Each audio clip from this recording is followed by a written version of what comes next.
The sun was brutal that morning, hanging low but merciless, baking the dust and sweat into the skin of every man standing at the edge of the firing range. It was the kind of place where silence had its own weight, and any outsider felt it immediately. The kind of place where jokes, bullets, and judgments flew with equal speed. And that morning, all heads turned. She stepped out of a beat-up black Ford pickup, her boots hitting the gravel with the weight of someone who didn't care about the noise. She was tall, broad-shouldered, skin like mahogany polished by time, and eyes that had clearly seen more than any man in the parking lot. But none of them saw that. They saw black. They saw woman. They saw weakness. "Look at this," one man chuckled, nudging his friend. "Did someone bring their mate to the range?" Another laughed, spitting tobacco into the dirt. "Maybe she thinks she's in a movie, Training Day or some shit." Snickers followed her as she walked, her expression unreadable. She wore no makeup, no jewelry, just a plain black t-shirt, gray cargo pants, and calmness that made their mockery echo louder in contrast. She approached the sign-in desk. The man behind it didn't smile. "You sure you're in the right place, ma'am?" She just handed over her ID. Kendra Miles, military ID, retired. "Huh." One of the men behind her leaned in. "Bet that's fake. I've seen better fakes from high school kids." Someone else mimicked a gunshot noise and laughed. Still, she said nothing. She was assigned lane 6, the furthest one. Figures, put the black woman where no one can see her win or fail. As she walked toward it, a few men purposely stepped in her way, testing her. She didn't flinch, didn't look up, just sidestepped with cold precision, like a predator moving through sheep. The whispers didn't stop. "Bet she doesn't know the difference between a Glock and a goddamn stapler. Maybe she's one of them diversity hires. You know, quota snipers." But none of that touched her, not really. Because every step she took reminded her who she was, not who they thought she was. Lane 6 was cracked, the wood splintered, the sun blasting directly onto the shooting bench. It was the worst lane, deliberately so. No shade, no working spotting scope. Even the sandbags were old and torn. It screamed, "You're not welcome here." But she didn't flinch. Kendra placed her gear with mechanical precision. Rifle case, ammunition, ear protection, calm hands, measured breathing. Behind her, the murmurs grew louder. "Hey lady, you know you gotta actually aim, right? It's not like bowling." Laughter again. Two men walked over to lane 5 next to her, both in their 40s, white, beer guts, wearing shirts with bald eagles and assault rifles printed on them. One of them was already carrying a scoped AR-15 like it was an extension of his ego. She brought a bolt action. One whispered loudly, "What is this, 1943? You know how it is." The other replied, loud enough for her to hear, "They give these people hand-me-downs. Tell them they're real soldiers." Bet she never even deployed. Kendra didn't respond. She adjusted her sight. Click, click. Her focus was like a sniper's prayer, low, internal, ancient. The two men kept talking, louder now, as if needing to reassure each other she wasn't a threat. "She's got that look," one muttered, "like she's seen stuff. Or thinks she has." A younger guy approached them, grinning. "Y'all seen her nails? They clean. Ain't no shooter with hands that clean." Maybe she was logistics, or cafeteria.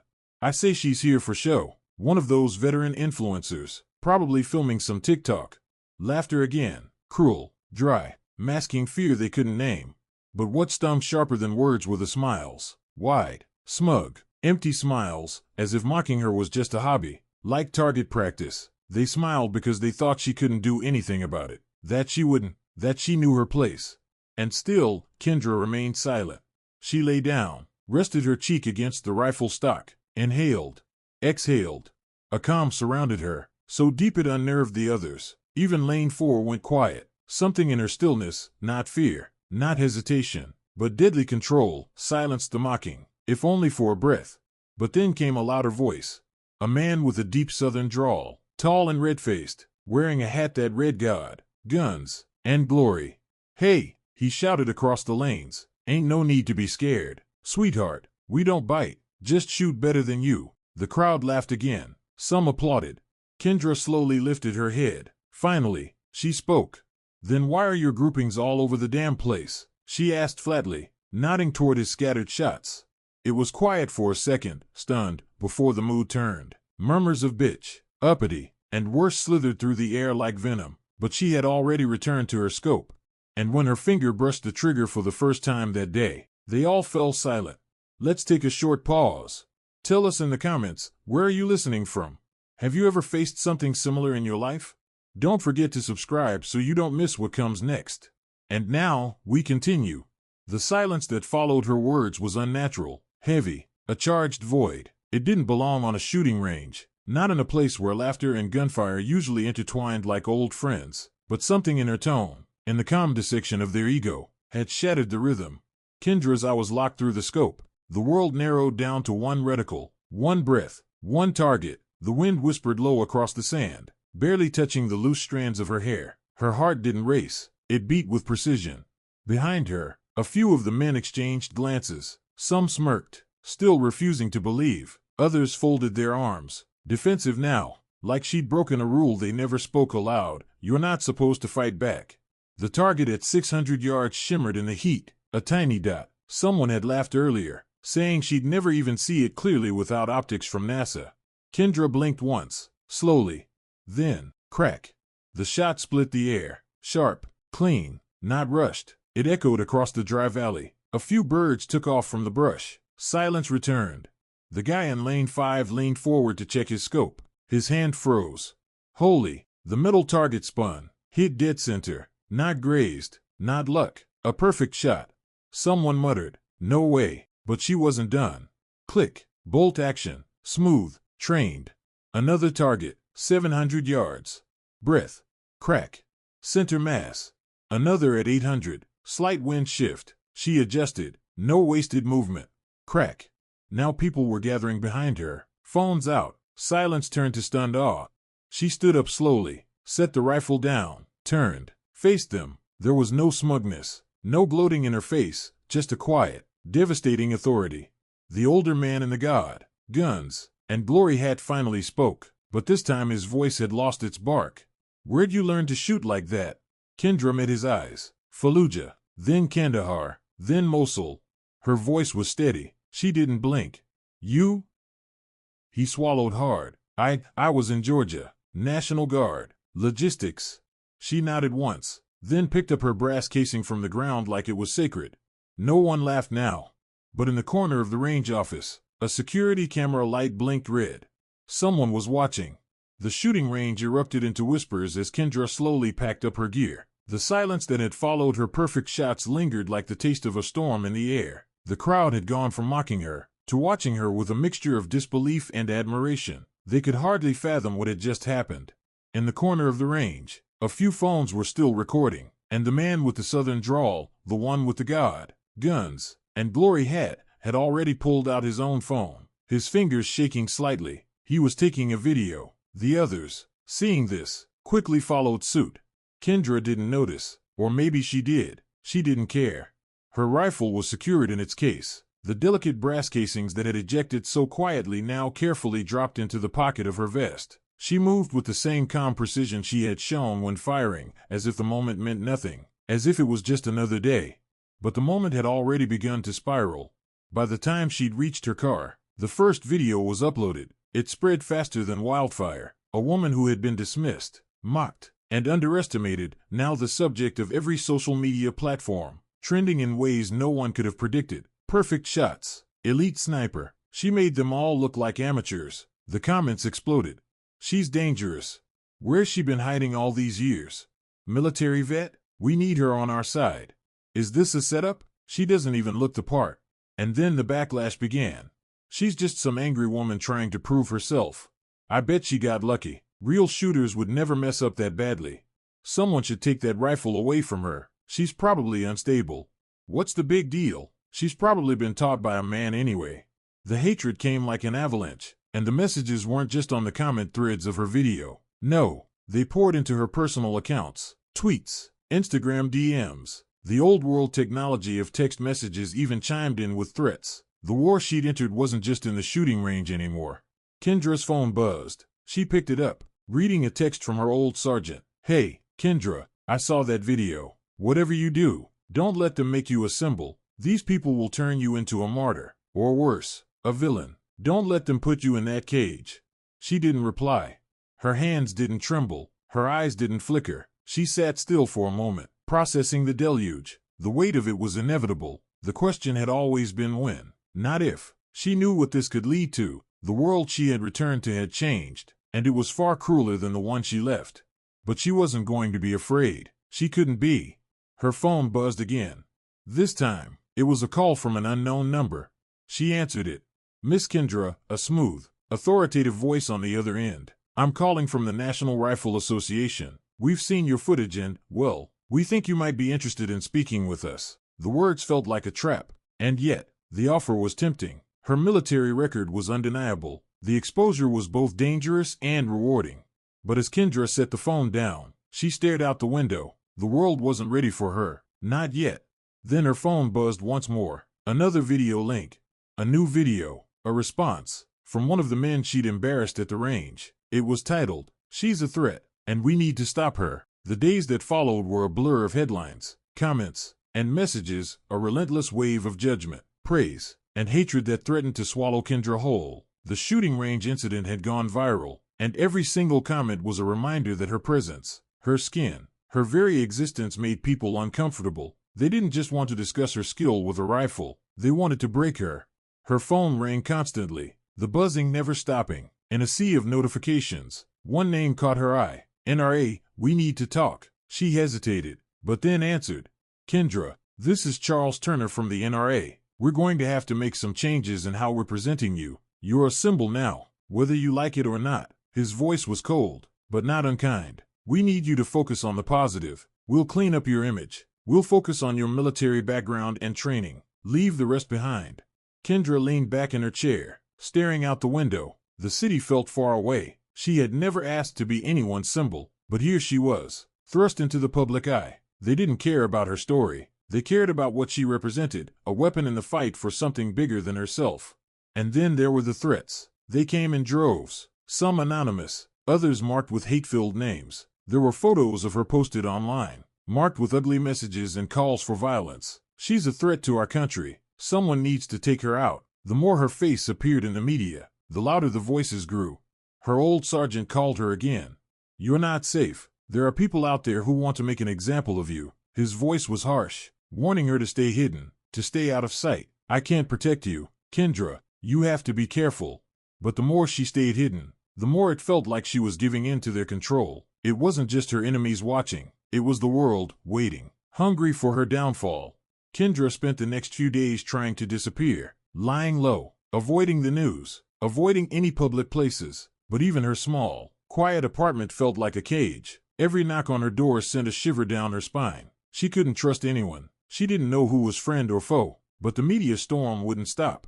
Then one day, as she scrolled through her phone, an alarming message popped up. It was a video, not one of her own, but one of a man she recognized from the range. He was holding a rifle, speaking directly into the camera, his face red with fury. "This is Kendra Wilson. This is the woman who thinks she can take over. She is a threat. And if you don't believe me, watch this." The video cut to clips from the range, where Kendra had shot perfectly, each target hit with devastating precision. He had edited the footage, made it look like she was some kind of violent menace. His voice continued, the rage in it palpable. "We need to take her down before she becomes the next weapon of mass destruction." Kendra's heart sank. She knew it wasn't just words. The public was already starting to turn against her, and now this. They had made her the villain. They had created a target on her back, and soon, others would come for her. We'll take a brief pause here. If you've been enjoying the story, don't forget to hit that subscribe button so you can stay updated with all the upcoming chapters. We'd also love to hear from you. Where are you listening to our stories from? And have you experienced anything similar in your own life? Leave us a comment. And now, let's continue. The storm didn't die down. In fact, it grew stronger. The more Kendra tried to retreat, the more they pulled her into the eye of the hurricane. She had hoped that if she kept her head down, the madness would subside. But instead, every passing day seemed to make her a bigger target. She couldn't go anywhere without being recognized. Even the simple act of walking to the corner store became a risk. Strangers would glance at her, whisper, and some would even mutter under their breath, as if she weren't a person anymore, just a symbol to be ridiculed, to be destroyed. The online threats didn't stop. They multiplied. Anonymous accounts flooded her inbox with vile messages, calling her every insult imaginable, but one in particular caught her attention. It wasn't just a hate-filled rant. It was personal. You can't hide forever, Kendra. I know where you are, and when I find you, it won't be pretty. She tried to brush it off. Her military training had taught her to stay calm under pressure, but even she couldn't ignore the cold chill that ran down her spine when she read those words. Whoever it was knew more about her than they should. Her old sergeant, the one who had warned her, called again. His voice was different this time, more urgent. They're getting closer, Kendra. I've had some people asking questions about you, where you've been, what you've been doing. It's not just some random threats anymore. They're hunting you. Kendra closed her eyes and clenched her fists. She could feel it, the eyes watching, the danger creeping ever closer. She didn't have much time. Her every move was being tracked, and the walls around her were closing in. Then came the knock at the door. She wasn't expecting anyone. Not now. Not after everything. With trembling hands, she moved toward the door, her heart pounding. Through the peephole, she saw a man in a suit standing in front of her apartment. He wasn't a cop, but he didn't look like a normal visitor either. There was something about him, the way he stood, the way he scanned the surroundings. It screamed that he wasn't just here to chat. Kendra opened the door, her finger resting on the trigger of the small handgun she had kept hidden in her apartment for months. She didn't know if she'd need it, but the way her life had been spiraling, it was better to be safe. The man's face was blank, his eyes cold, and his smile was almost too calculated. I'm here on behalf of some people who think you can be useful to them, he said. His voice was calm, eerily so. You've made quite the impression, but I think we can offer you something more than just survival. We can give you a future. Kendra narrowed her eyes. What do you want from me? He stepped forward, just enough to let her know he wasn't afraid. Your talent, your skills, you've proven yourself, but we can take you further, make you a force the world will never forget. It was clear what he was offering: control, power, but at a price, and the weight of it hung heavy in the air between them. But Kendra wasn't that naive. She had been a soldier, trained to see through lies. Whatever this man was offering, it was a trap. They were trying to recruit her. They were trying to use her. But what terrified her more than the offer itself was the realization that she was starting to consider it. A part of her, the part that had been broken and battered by the relentless storm of hate, wondered if this was her way out. The world had turned on her. Everyone she had trusted had turned their backs. She was alone, vulnerable, and desperate. But she wasn't the type to make rash decisions. Not yet. I don't need your help, Kendra replied, her voice steady. And I'm not your weapon. The man's smile faltered for a moment, but he quickly recovered. You'll change your mind, he said, his tone colder now. Everyone does. And with that, he turned and walked away, leaving Kendra standing at the door, her fingers still on the gun's trigger. It was then that Kendra realized the truth. The world had already decided what she was, and it wasn't a hero. She was a weapon, a tool to be used, manipulated, and discarded. She had no choice but to play the game. But what was the price of victory? The night was unusually still. The city, usually buzzing with noise and chaos, seemed to hold its breath as if waiting for something. But Kendra didn't need the calmness of the night to feel the weight of the world on her shoulders. She had felt it every second since the man at her door had made his offer. The days had blurred into each other, a mix of running, hiding, and trying to stay one step ahead of the people who had made her their target. The threats had become real. The man who had visited her was not some lone wolf. He had connections, and Kendra had no illusions anymore. They were powerful, and they were closing in on her. Her instincts told her that it was time to end this, to stop running. She had been a soldier once, and she knew what it meant to fight. But this time, it wasn't a fight for a country or an idea. This was personal. The world had branded her a weapon, but Kendra was determined to show them that she was more than just a tool to be manipulated.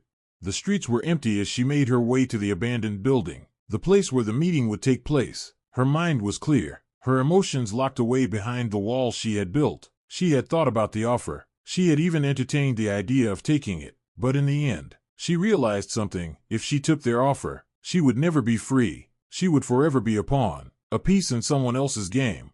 Kendra wasn't a pawn. She was a fighter, and it was time to fight for her freedom. The doors to the building creaked open, and she stepped inside. It was dark, the only light coming from the faint glow of distant street lamps. She didn't need the light. She knew the layout of the building, had studied it for weeks. Every corner, every window. She had planned this moment down to the last detail. A voice echoed in the silence. The man, the one who had made her the offer. His voice was cold, detached. But Kendra wasn't afraid anymore. You came, he said, stepping out of the shadows. I knew you would. I'm not here to accept your offer, Kendra replied, her voice steady. I'm here to end this. There was a pause, a silence that stretched long enough to make her doubt herself. But then, she saw the faintest flicker of recognition in his eyes. He knew what she meant. You think you can walk away from this? He asked, his voice dripping with scorn. You think you can just end this without consequences? Kendra didn't flinch. She had already accepted the consequences. She had accepted the cost of choosing freedom over manipulation. I'm not going to be your weapon, she said, the words heavy in the air. You're the one who's going to regret this. The man laughed, but it wasn't the kind of laugh that made her afraid. It was the kind of laugh that came from someone who thought they had control, someone who thought they were invincible. You don't get it, he said, stepping closer. You're nothing without us. You need us. Kendra took a step forward, her hand resting on the small weapon at her side. The moment had arrived. She was done hiding. She was done running. No, she said, her voice resolute. You're wrong. I don't need you. I never did. With one swift movement, she drew her weapon and aimed it straight at him. There was no hesitation, no doubt in her mind. She had chosen this moment. She had chosen herself. The shot rang out in the silence, and the man fell. The power he had once wielded over her, over the lives of so many others, crumbled in an instant. But Kendra didn't celebrate. There was no joy in her victory. The man was gone, but the battle had cost her something, something that would never be fully healed. As the sound of his fall echoed through the empty building, Kendra felt the weight of everything she had lost. She had fought, and she had won. But the scars would always remain. She walked out of the building into the quiet night. The storm had passed, but there was no calm for her. There was no peace, just the sound of her own footsteps as she walked away, free, but forever changed.